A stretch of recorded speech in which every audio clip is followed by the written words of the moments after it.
breakfast. It's Tech Talk with Matthew Dixon. What do you reckon of the game, Matty? Oh, it's fantastic to see NRL and Dubbo. We've had City Country matches here Yeah, before. that was we've had A too, haven't we? We've had A-League. Oh yeah, we've had soccer, A-League. Yeah, We've had some rugby union. Some of the country cockatoos, I think, were out here. That's so right. yeah, look, anything that has the ability to bring the stars from metropolitan areas out to regional areas makes a lot of sense. We've had some terrific I remember an Indigenous matches that have been. Well, the knockouts. We've had some of the we've Indigenous had. knockouts, yeah, and they bring crowds along, and Yeah. that's what it's all about. I mean, I suppose the big thing I always am concerned about is how much money you've got to pay to get these. Well, People like the NRL should be bringing How much games do you to pay for a Rolls Royce? Well, yeah, but that might be an individual decision. For a community to pay for Mm. it, you walk down the street and ask a ratepayer. Okay, and what do say, you do then? You don't do it? Well, what you try and do, I think the NRL should be bringing these games to regional areas without expecting communities to fork out for it. They're owned by very rich people who can afford to bring these games to regional areas and keep promoting the game. I agree with that. Maybe this could be the start of that conversation. Well, look, I'm We've sure got to those prove it first, haven't we? Well, no, I think those discussions are being had, and I think people eventually get lured by the almighty dollar. No way.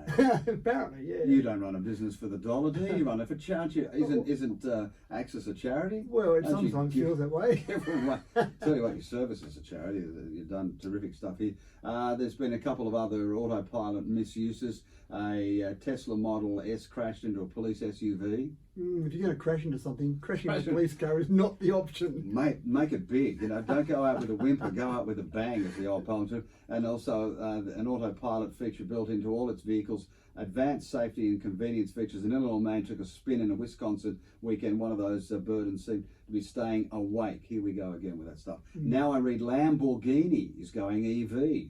Yeah, well, they've a lot of those supercar manufacturers, the Ferraris and Lamborghinis. Why would you want to put a Lamborghini into an EV? Well, I think they're doing two things.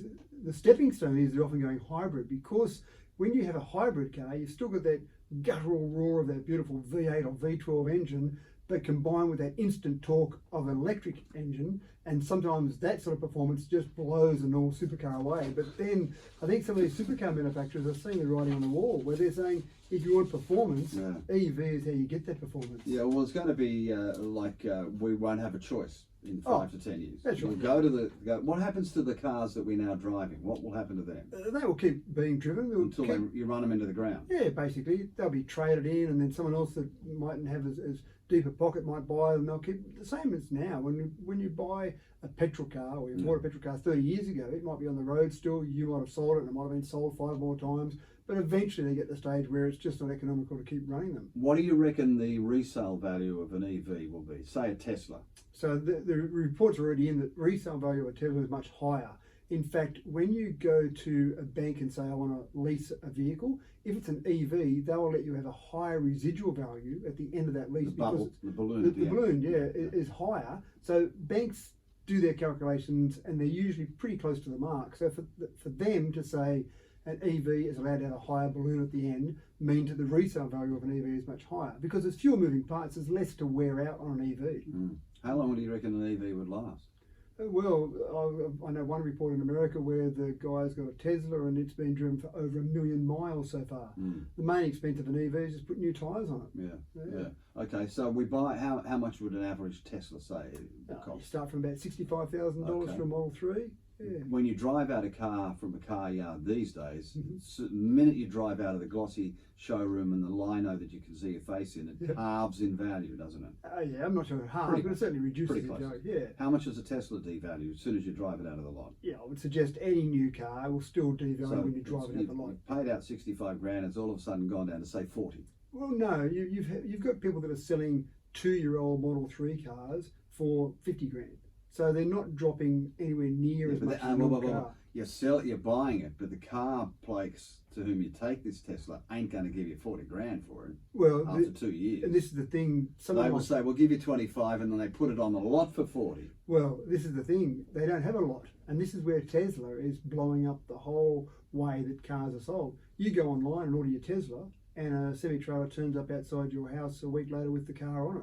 So you don't go into the showroom, you don't go and trade it back in with the normal car dealer scenario. So it's a real challenge for car manufacturers around the world, because they are blowing up that whole process of how you buy a car. The idea, I think, from Tesla is people are so used to going online and buying a pair of shoes or a dress, they just go online and buy a car, because that's what people are accustomed to doing. eBay a Tesla. Well, you would. You'd put it on car, second hand. You'd put it on car sales or eBay, or you'd sell it online. Then you don't trade it in. You can. There are processes you can, but you don't necessarily trade it in. So it's changing it. But again, traditional car manufacturers have still got car yards, car lots. So if you had an EV Jaguar, for example, you might trade that back in to buy a new model. Yeah. But yeah, there's some changes happening afoot. Certainly are, and with less moving parts, we're going to need less mechanics. Well, these are the things. The whole industry is changing. You might have the ways that the service going in the future change dramatically. Might be just plug in your phone and do a service update on it. Don't know about that. How do they prang? Do they prang well? I haven't tried that one. I try to stay away give from that a shot. Thank you, Matthew Dickerson, I think. Thanks, Richard. Morning to the car yards and the mechanics. 8 o'clock.